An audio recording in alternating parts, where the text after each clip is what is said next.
Texans off today, but let's relive the top 10 events of training camp, what they mean, the good, the bad, all of it. Another nighttime edition of The Locker Room. Let's eat. Yeah, it's The Locker Room on YouTube. You know what it is. Let's get it. Hey, Locker Room. Yeah, we in the locker room. Texas talk. Yeah, you know what we about to do. Localize every angle's what we really do. We the source, we the pulse of the city too. Landlocked, got the game in the headlock. Localize every time, can't stop, won't stop. Yeah, we top two and we not too plugged. A lot happened in camp. A lot of excitement when it comes to the Texans. It is the Locker Room, number one source for Texans digital content. I'm Landry Locker. You can hear me right here. You can see me right here throughout the week. Got a lot of stuff popping. And let's just get right into it. The top 10 things that happened that impacted the Texans the most in camp. Be sure to swarm the like button. Be sure to subscribe, like right along for the best Texans digital coverage in the game. Shout out to everyone for coming through. If you have a comment, put it in. Supers go to the front. Let's start with number one. The Stefon Diggs impact. It was significant. The Stefon Diggs impact was significant. You could immediately feel it. I would say that he probably had the best camp of any of the other receivers, although it's debatable, and everybody had a good camp. But Stefon Diggs, immediately, you could see the leadership. You could see just how good a chemistry he had with CJ Stroud. And immediately you could feel the Stefon Diggs impact. So that would be number one right there, in no particular order. Stefon Diggs, the immediate impact, one of the more polarizing moves this offseason, and a lot of people have a lot of stuff to say about it, but from a Texans perspective, it's looked good. However, I don't think Stefon Diggs was the best player during camp. In fact, I don't even think he was the best new acquisition during camp. That would be the most expensive free agent in the Nick Caserio era. That would be Danielle Hunter. Event number two in training camp, the Danielle Hunter beast mode. Unblockable. Massive human being. Will Anderson puts on 15 pounds and he still looks small, standing next to Danielle Hunter. The Danielle Hunter impact, number two, when it comes to events at camp. Number three, this one was surprising. The Kamari Lassiter CB2 the whole time. When Kamari Lassiter was selected, the speed immediately became something that we talked about a lot. You wondered, is he going to be cornerback 2? Is he going to be a slot guy? What's it going to look like? He held his own against one of the better receiving corps in the league. And not only did he do that, but he also was the starting corner the whole time. There was never a doubt that Kamari Lassiter, you looked out there, 14, was CB2. We'll see how it holds up. We'll see what the inevitable struggles look like. But he's by far the second best corner on this team. Now, corner depth is an issue. So, tomato. But Kamari Lassiter being cornerback 2 the whole time, that's event number 3. Event number 4, some bad news. The Nico Autry suspension.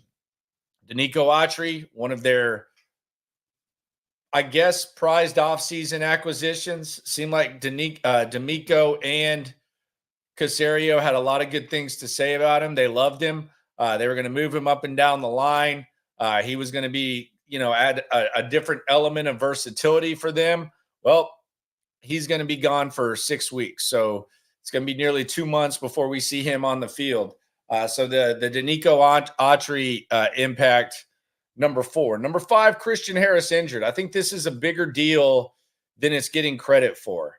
I think this is going to get this deserves a lot more attention than it's getting. And the reason is this.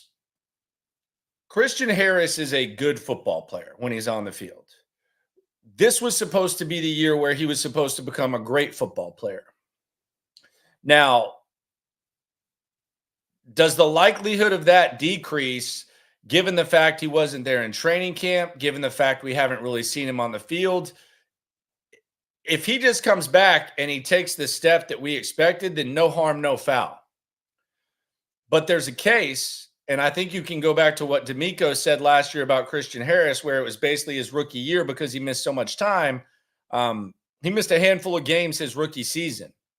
So is Christian Harris going to be able to miss camp, be injured, miss however long he misses, hopefully just 4 games, and come back and be what you had hoped and borderline relied on what he's going to be? I know everybody's high on Azeez Al-Shaair.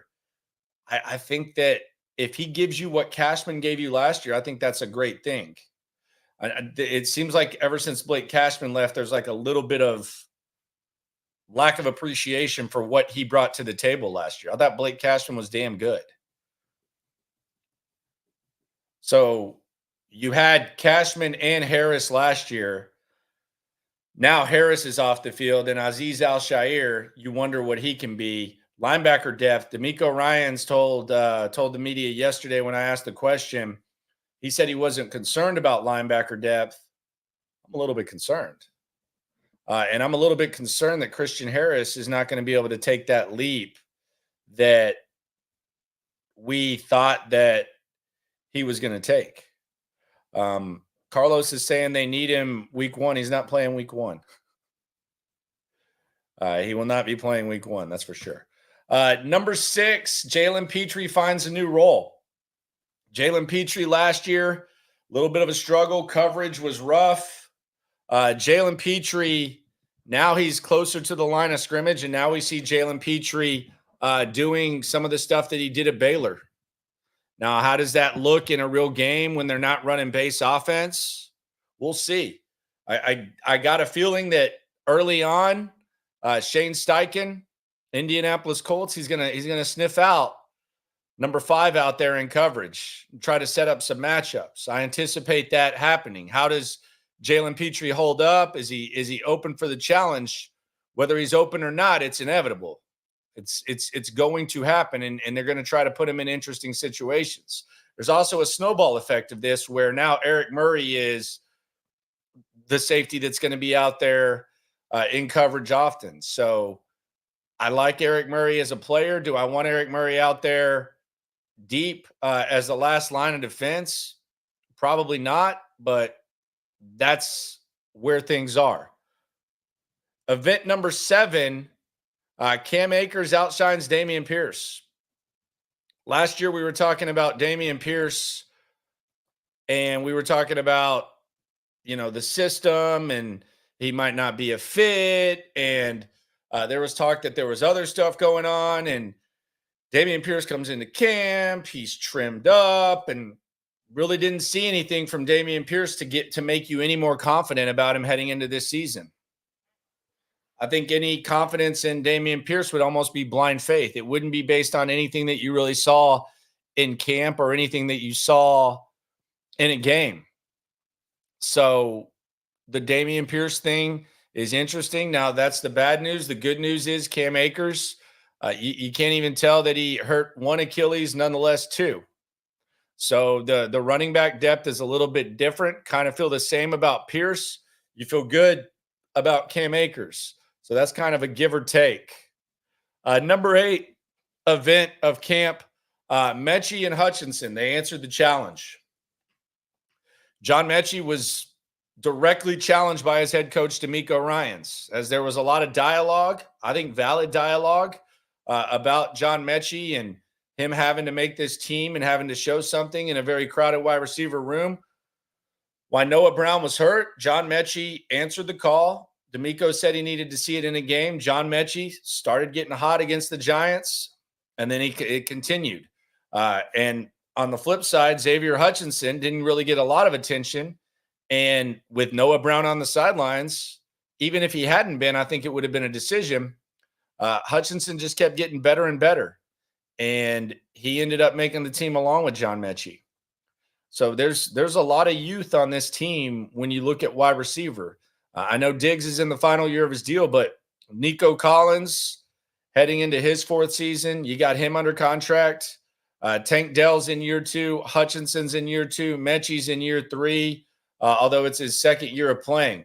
So you have some young talent at wide receiver. You have guys who are getting better. The arrow is pointing up. So that's a good thing. And that was encouraging. Like if Xavier Hutchinson can beat out Noah Brown, who was a big reason why you won a couple games last year, then more power to him. I think that's a good thing. I don't think that's a bad thing at all. Especially given the fact that even if Noah Brown hadn't gotten hurt, I think if they would have cut Xavier Hutchinson or tried to sneak him through waivers, I think there would have been a lot of people upset about that. So, yeah, I have no problem with Xavier Hutchinson making the squad. I think the way that the receiver position played out was best case scenario, quite honestly, because I don't think there was any controversy in the decisions. I think there were sound decisions, and you have some youth there. So that was great development. Development number 9, the fullback position goes British. So Andrew Beck, another guy, not available. Didn't get a look at him this year. Wasn't awesome last year. He had the awesome play, the flukish return against Jacksonville, and he made some other plays, but there were times where it was ass ugly when it came to blocking, and he's not Kyle Juszczyk. He's not Vontae Leach. So other guys get opportunities. Other guys take advantage of their opportunities. The position itself, fullback, not as important. So British Brooks goes from, hey, what a nice little rookie free agent to, hey, I don't know how he fits in at running back, to now he's doing fullback drills. So the development of this fullback position and what it looks like and all that, it'll be interesting to see what direction that goes. But that was an interesting thing. I don't know whether this is good or bad. Like Christian Harris getting hurt, bad. Stefon Diggs and Daniil Hunter looking awesome in camp, good. Fullback position, British Brooks, to be determined. We'll see. Feel good story, though. But is it good for the football team, and is it going to produce the results that people desire? To be determined. Happening number 10, the 2 T's. They were there from start to finish. Titus and Tank. Both injured last year. Both with lofty expectations from the front office and the head coach and the fans. Never on the side at all. Didn't miss a beat. Now, we saw Titus limp off a couple of times, saw him in the tent. Didn't miss too many reps. So the 2 T's, Tank and Titus, they were there from start to finish. That's a good thing. Can't say I really predicted that. So to reset the top 10 things, and be sure to swarm that like button, subscribe, like, right along. Texans are off. We are not off. There's no off days around here. Texans actually just had a VIP red carpet event. I did not go to that. That is not, doesn't really interest me too much. They're just trying to have a good time, media, all that. It's just, yeah, I'm good. I can figure some stuff out. But let's see what Hannah McNair sent out an email. So we'll see what she had to say. She's very pleased. I know Hannah's kind of a fan favorite, so we'll hear what she had to say in a sec. But first, let's kind of reset everything that went down, the 10 biggest events. Number 1, Stefon Diggs, immediate impact. Number 2, Daniil Hunter, beast mode. Number 3, Kamari Lassiter, CB2 the whole time. Number 4, Autry suspension. Number 5, Christian Harris injured. Kind of back-to-back kicks to the junk for the defense. Number 6, Petrie finds new role. Number 7, Akers outshines Pierce at RB. They're both on the squad, though. Number 8, Mechie and Hutch, the young receivers. They answer the challenge. Number 9, fullback position goes British. And number 10, the 2 T's there from start to finish. So the Texans had their red carpet event, and I guess Hannah just sent the email here. Let's see what she said. Texans fans, I just stepped off stage at the Houston Texans season premiere presented by Amergy Bank, and I'm thrilled to announce that we've already raised a record-setting amount, over $1.4 million, to expand our girls flag football program in H-Town. Now, even more girls in our community will have access to the sport they love. We are proud to commit to funding girls flag football to all 25 Houston Independent School District high schools in 2025. This 3-year commitment will undoubtedly create more opportunities for girls in our community to take the field together. There are currently 12 states that have officially sanctioned girls flag as a high school varsity sport to ensure girls have a chance to play flag at the highest level. It is our goal to make Texas next. Thank you, H-Town, and go Texans. Signed, Hannah McNair. So there you go. She actually showed me a video the other day of I talked to her for probably like 10, 15 minutes. I was with Stutes. Her daughter plays flag football, and she was pretty good. Like, you know how like sometimes when someone whips out like a video of one of their kids doing something, it's like singing or dancing, and you kind of have to pretend and be like, oh yeah, oh wow, that's awesome. Wow, where did he learn to sing? Where did he get that voice from? Nah, her daughter like caught a pass and then like flipped the ball and then took off running back to the line, did like a cartwheel without having to stop, and then just went right in the line. So I think it's kind of a close thing to her. She enjoys the flag football for sure. Damon says he's catching the live for a first time, a long time. Great show. Appreciate you, my friend. And we actually did the Christian Harris video earlier today. If you missed that, go peep that scene. It was just kind of breaking that down a little bit. I'm pretty pumped about the O-line room. I'm not. I mean, compared to last year, I think it's better for now. I think the depth is good, like from one down. I think you have a couple guys on the practice squad that, like in emergency situations, can figure it out. But yeah, I'm not counting on this being a really, really good offensive line. I think you're setting yourself up for disappointment. Maybe I'm wrong. I mean, I watched most of the practices. I don't think it's going to be a dominant O-line at all. I actually think running the ball might be a little tough. But hey, I've been wrong before. We've all been wrong before. So we will see. I hope you're right, but I don't feel great about the offensive line. Rick Stick 13 says Little Honey Badger 2.0 talking about Petrie. That might be a little bit too much. Honey Badger's got some ball skills. I don't know that Petrie has like elite ball skills. He's got good instincts near the line of scrimmage.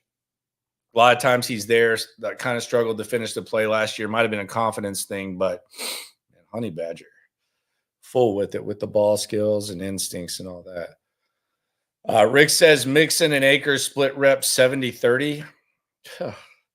Man, I keep hearing about Joe Mixon's workload last year, and Stutes has brought it up. Shout out to Cody Stutes. Be sure to subscribe to his channel. I think the stat that he threw out was that only running backs behind Mixon last year had 61 carries combined, and I think Mixon's usage was either seventh. It was top 7 or 8 in the league, at least. I don't know if that's a recipe for success. And quite frankly, I think that the reason that happened has as much to do with the fact that Burrow was hurt and they had a lot of injuries on offense. He's older now, a year older, which can be a lot for a running back, especially when you come off that type of usage. So I do anticipate Mixon being a workhorse. I actually think he's going to be incredibly good in the pass game as a receiver out of the backfield. But as far as Joe Mixon being 70-30, I mean, I don't know. And we gotta hope that Akers stays healthy. It looks good right now. 70-30, we'll see. I mean, that would be nice. Will Cam Akers outrush Pierce? I would think so, but who knows? PTV, I'm glad Kenyon Green came out of training camp healthy and ready to hit the ground running. Yeah, he had a good camp. I mean, it wasn't bad for sure. This is a polarizing topic that Avenue's hitting out there. He says he's heading to H-Town for week 2. Who has the best Mexican food? So how often have you been here and what are you looking for? Because this is you're going to create some like hipster. All of my Latinos and Hispanic friends in here are going to be like naming like hole in the walls, and then all the token white dudes like myself are going to be naming this. You got to tell me like what kind of Mexican food you like. I mean, are you ordering fajitas? Or are you ordering like an actual like Mexican plate? That's very important. That's a very, very important question, for sure. Also, do you like margaritas? If you drink margaritas, you always have to go half and half. I don't know how many people I have to educate this on, but you always go half and half. Okay, like that's a non-negotiable. Let me explain it. The ice in a on the rocks margarita, they're always going to pack it up. They're always going to pack it up. On a frozen margarita, a lot of times it's not as strong as the rocks. So if you go half and half, your ice is basically the frozen margarita, and your rocks is going to be there's not going to be any rocks just taking up space. So you're not wasting anything. It's basically like ordering a double. I don't know a lot about a lot, but I know that you got to go half and half margaritas. There's no doubt about that. Someone says CJ and Mills 99% to 1. Do you think the O-line, shout out to Bobby, do you think the O-line will at least, yeah, it's going to be better than last year for sure. Don't get me wrong. I'm not sitting here saying that it's going to be as bad as last year. And last year, I mean, let's be honest, it had a lot to do with injuries. Like even Tunsil was playing hurt. I think the pass blocking will be okay. The run blocking, a little bit concerning. And there were times where on passes, the Texans defense was getting in there relatively easy. And this is like even with Will Anderson out at times. So I just envision that that's not going to be as hard. But yeah, it's going to be better than last year. I believe that. Someone says Guadalajara. I don't know about that. Yeah, listen to the Latinos. Someone says Taco Bell. Someone says Gringos. Okay. If you're going for his, just go to El Tiempo. Go to El Tiempo or Teo Kwan. That people will say don't go just go to El Tiempo and get the beef fajitas and don't overthink it. Go to El Tiempo, get the beef fajitas, get half and half margaritas, and let me know how that goes. I promise you it'll go well. Don't if you're ordering fajitas, don't screw it up. Just go to El Tiempo. Bring it out on a big ass thing. Unless you want to try something different. Papacitos, no thank you. That is a bad suggestion by Johnny. Do not listen to Johnny. That is a terrible that is a terrible suggestion. Don't go to Papacitos. Avoid Papacitos for sure. But yeah, go to just go to El Tiempo and get the beef fajitas, get some chicken, whatever, and get them half and half fajitas. So, Johnny, I'm disappointed in you, man. I'm not mad. I'm just very disappointed in that suggestion. For sure. Yeah, half and half margaritas, brother. Like I'm just telling you, like, dude, it's sad that my science goes in that brain, but that's it, man. Like you have to, it's your ice. It's literally your ice. The frozen is your ice, and it's not watered down. Half and half, man. You're cheating the system. And it's smooth. It's smooth, really, really smooth. Someone said Torchies. Come on. Let's be serious about that. The Colts game's getting intense. So I'm gonna I already took the over in the Colts game. I don't know if that's gonna hit or not. I don't know what their offense is going to look like. But I am intrigued to see, how they attack the Texans. And really how the Texans attacked them. Because the last time these teams played early in the season, and we're going back to week 2, I think they would have figured out Anthony Richardson eventually. I think Minshew kind of threw a curveball, but I think they would have figured it out. I almost feel like the Colts kind of benefited from having Minshew roll through. And then with the last time we saw him, we saw we saw the Texans end up winning. Jonathan Taylor kind of terrifies me though. For sure. Damian says he's terrified of Number 5 playing coverage. I mean, I am too. And that's one of the things that I don't think is getting kind of acknowledged enough that, man, they're running base offense right now. Now the Texans are running base defense, but yeah, Petrie in the slot, like against a team's number 3 receiver, you should be a little bit concerned about that for sure. 100%. Do you think we're more likely to start 4-0 or 2-2?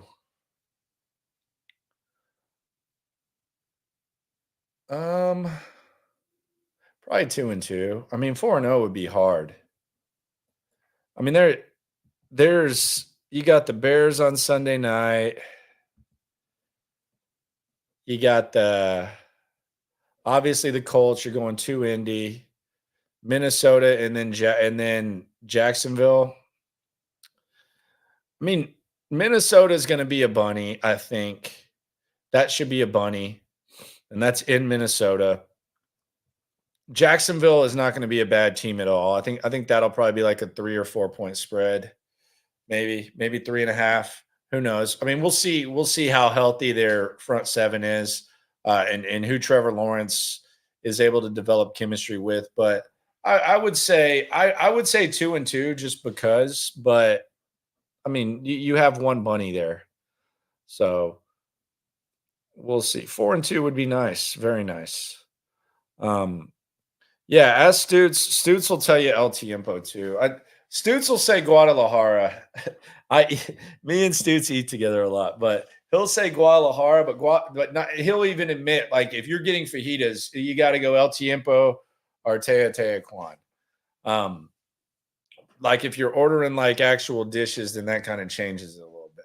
Then there's a lot of options. But if you're just getting fajitas, coming out here trying to enjoy it, you're from Ohio, you're from Cincinnati. Man, don't tell me you like Skyline chili. So yeah, y'all eat Skyline chili. Y'all probably could go to Taco Bell or something like that. If we're being honest with each other, like let's be serious. If you're eating Skyline chili, you're rolling wherever. You're not going to be too picky. This Texans red carpet thing, they put I think they put some of the drip up. They love this. This is good for the players. This is kind of a relaxation for the media. Like if you dying to get a free meal or something like that, then there it is. Oh man, we got new styles. These kids got new styles now, man. They're dressing like kind of Saved by the Bell extras. Look at Joe Mixon. I guess this is in. You got the white pants, the shirt. Okay. Look at CJ. Man, are those Jinkos? CJ's got the Jinkos going, man. Are those Timberlands? Man, why did I get rid of all my old clothes? I never rocked the Jinkos, though. But they do seem to be coming back. So you had CJ walking out there. I don't know about this, man. Got tuck in. He almost looks like The Rock, dude. That Rock picture. Doing it. It's quarterback right there. Yeah, Tunsil was he was wearing something a little bit different. But yeah, there we go. So the Texans bringing the style. Man, I can't keep up these days with the kids, man. I'll just be honest. I can't keep up. I guess they had some slabs out there. Shout out to Brandon Scott. Brandon Scott put this up too at the thing. Gotta have those there. I think it's a rule. So I think that was at the uniform unveiling. But yeah, a lot of people get pretty excited about this. And then they get the weekend off, and then it'll be on to Indy. The Texans did add some players to their practice squad today. Nothing to really get too excited about. We saw the practice squad yesterday, but they added a few guys to their practice squad, including Keaton Slovis, who was supposed to be the next big thing at USC. Then I think he went to Pittsburgh. And then I think he kind of fell off the face of the earth. Here's what the roster looks like if you want to see. I brought this up on the Harris thing, the Christian Harris. But here's what the roster looks like with the practice squad additions. And I've pulled this up a couple times. So Slovis is QB3. If that happens, you're screwed. JJ Taylor, I guess you don't feel bad about him being active. He can hold it down and do whatever he needs to do. Harrison at fullback. We saw it 2 years ago. Don't know if you want to see it in a game now. Maybe. Johnny Johnson, I like having him here. X Johnson, not too familiar with his game, although I know he knows CJ. Couldn't pick Fotheringham. If he walked in here right now and gave me the Shawn Michaels Sweet Chin music, wouldn't be able to tell the cops who it was. I wouldn't know as Fotheringham. The offensive line, I like the practice squad of the offensive line. I think these guys would be ready to go. Cam Irving, cool. Bird and Fisher, you got those guys. You can work with them. Harris, very happy to have him here. And then Thule, I could see him playing special teams in the game. And then you have Perry Ross. We've seen him play special teams in the game. So that's what the roster looks like. They added some practice squad guys, so they're kind of filling that up. So there we go. Do we run more two tight end sets in the playbook? I don't think so.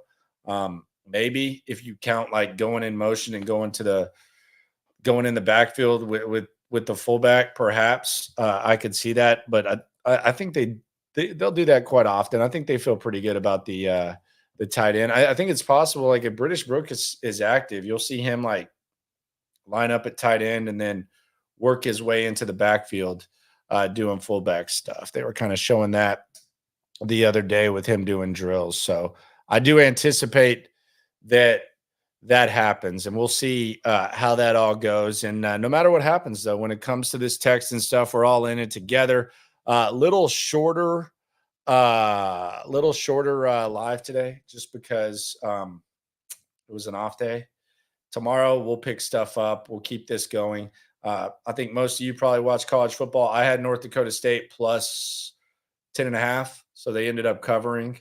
I think my Bet US account is up above 2,000 with 3 $100 bets to go. So I started out at 2K. I'll just pull it up. I don't want y'all to take my word for it. I could be wrong. Kind of hostile with the bread sometimes. So let's see. See if they've put the money in yet. Still waiting for the yeah, here we go. We're good. So we have 4 $100 bets active. The current balance is 1810. We've already wagered on the Colts, so we are very good there. So we got the 1800 in the account, 435 pending. We have the over in the Notre Dame A&M game. We have the over in the Texans Colts. We have over 10.5 sacks for Danielle Hunter, and we have over 5.5 receiving TDs for Stefon Diggs. You can go to Bet US, use my my link in my earlier streams. Use it on the short. Just go to the short, and you can get that if you want to get 125% back. Go ahead and do that. Matter of fact, while I'm here, let's just go ahead and make a bet on a college football game tomorrow. Temple, Oklahoma. We are taking 42 points. This might be a dumb bet, but you know what? If you're going to give me 42 points, I'm going to take it. 42 points. That is 6 touchdowns. OU has a new quarterback. They might run it up. I might be piggybacking when TCU and Stanford play. But you know what? You're going to give me 42 points. I'm going to take it. 42 points. And I'm going to start out the game up 42-0. Don't judge me. There we go. Now let's see what how that goes. I don't know what Dion. I felt like Dion might have bet on the game. I'm serious. because all they had to do was take a knee, and they took a shot that would have covered the spread. They were up 4. The line was 10.5. I honestly think Dion bet on the game or something like that. I don't know what was going on. Of course, I watched the Colorado game. Come on, man. You know me, man. Appreciate y'all for coming through. Subscribe, like, right along. Of course, OU's going to run it up. You can run it up and win by 40, 42. They got to get some work in, man. I just need Temple to score like twice. Some flukes. I need the new quarterback to come out flat. I know OU's going to run it. I'm getting 42 points, man. 42, probably be 35-0 at half. But who cares? I got 42. It's fun. Let's eat.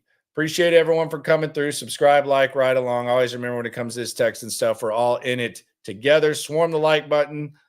Be sure to follow Cody Stutes as well. We got some very, very cool stuff in the works, and that will take place soon. We're a week away from the season. Appreciate y'all for coming through. And we not too plugged in daily digital on YouTube. We got taste for days, opinions to give. We got takeaways. If it's up, then it's up. We number one. You don't need the